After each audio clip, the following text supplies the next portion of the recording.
Rain sluicing off the brim of my hat, wind pulling at a torn tarp behind me like it wants the whole thing gone. I'm crouched at a wet ring of stones on the north face of a ridge I know by heart, and the light's dying faster than the storm is coming in. Hands numb, boots soaked through. No dry wood in sight, no lighter in my pocket. Temperature dropping a degree every 15 minutes. Modern man in my boots reaches for a plastic wheel and finds out real quick that butane don't spark it freezing. Me, I reach into a tin the size of a snuff box tucked against my chest, and I have flame inside 10 seconds. Now, before you tell me that's impossible, sit down. Because it ain't magic and it ain't luck. It's a habit older than the roads out here, and most folks have forgotten every piece of it. Let me tell you what's in that tin and how it got there. 2 hours ago, I was walking this ridge with the wind at my back, and I already knew the storm was gonna catch me. Weather up here talks if you listen, so I was gathering the whole time, and I didn't even slow my pace.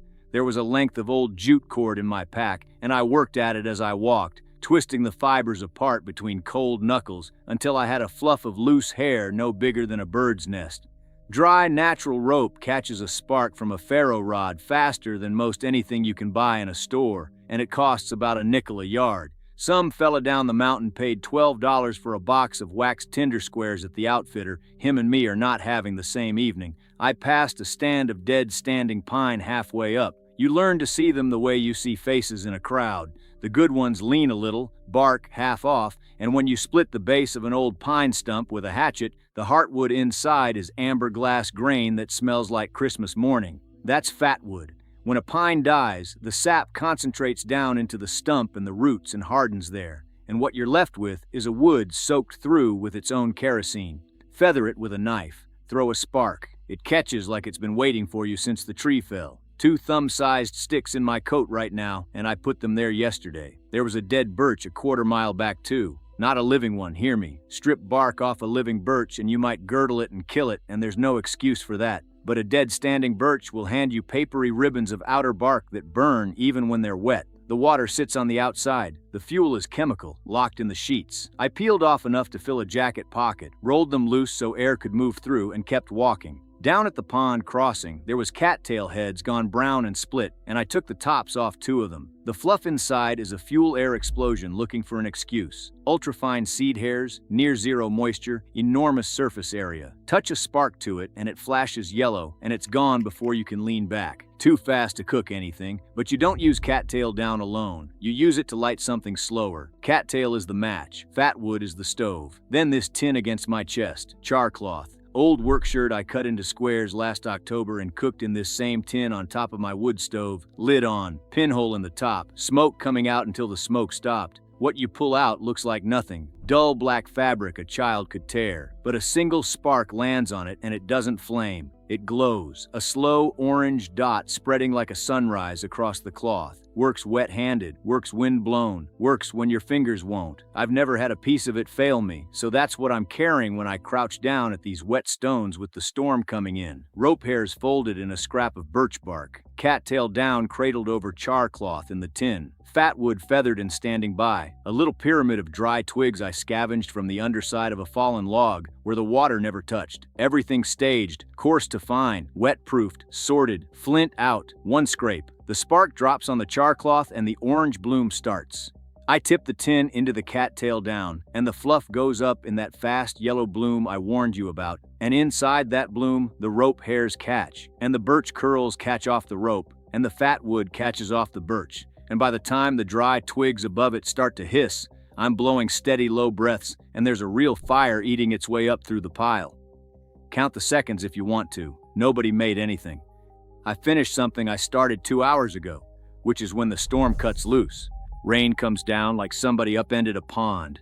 The tarp starts drumming and I hunch over the flame with my back to the wind, trying to shield it long enough for it to get its teeth into something bigger. Half the twigs go dark, steam hissing off the fatwood. This is where a lot of people lose it. This is where they stand up and start cursing, and their fire dies, and their night gets very, very long. I don't stand up. I reach into a wax-lined pouch and pull out a fist-sized chunk of punk wood, ground fine as coffee. That's the rotted brown heart of a dead standing tree. Looks like garbage. But the fungus has already done half the work, breaking the fibers down to near dust, and an ember dropped into ground-up punk holds there and glows quiet as a coal in a stove. Won't flame on its own, doesn't need to. It carries the fire for you. I feed a pinch into the guttering coals, and it keeps the heart of my little fire alive while the flame comes back. That's not even the deepest trick I know. The deepest trick I learned from an old man up near the Canadian line who chopped a black scab off the side of a dying birch and split it open to show me the caramel-colored inside. Tinder fungus, some call it, chaga, amadou. Dried and pounded, that inner flesh holds an ember for hours, not minutes, hours. They found a body in an alpine glacier 5,000 years old, and he was carrying a knot of it in a pouch.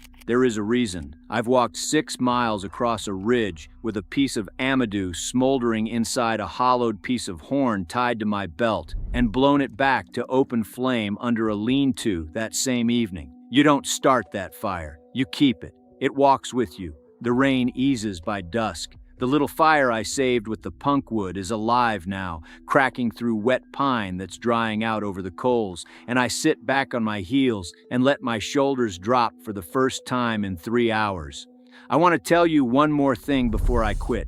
2 winters ago, I was up on a ridge on a bluebird morning, sun bright as a bell, temperature well below zero, and my tin had gotten wet in a stream crossing the day before. I was low on options, and I had one clear piece of pond ice in my hand, 3 inches thick, no bubbles, no cracks. So I warmed it between my palms, slow, breath fogging in the cold, and I shaped it into a smooth lozenge, thicker in the middle than the edges. I made a magnifying glass out of frozen water, held it up in the sun over a scrap of char cloth I'd managed to dry against my skin, waited. The spot of light shrank to a pinpoint, darkened brown, darkened black, and a curl of smoke lifted off the fabric, and I was holding fire that came out of the sky through a piece of ice, warming hands that couldn't feel themselves. That trick is slow. It needs sun and clear ice and patience your fingers may not have, and I wouldn't tell you to try it in a blizzard, but it taught me the thing I most want to pass down tonight.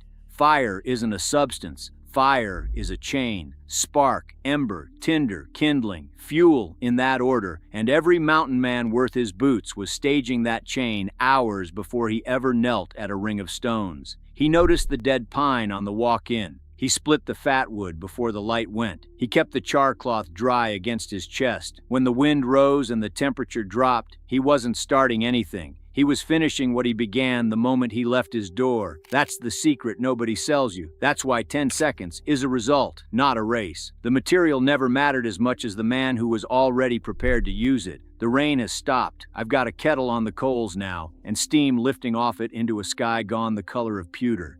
Try one of these things this week. Char a scrap of denim on your stove. Split a piece of fat wood out of an old pine stump. Dry a handful of cattail heads and see what they do to a spark.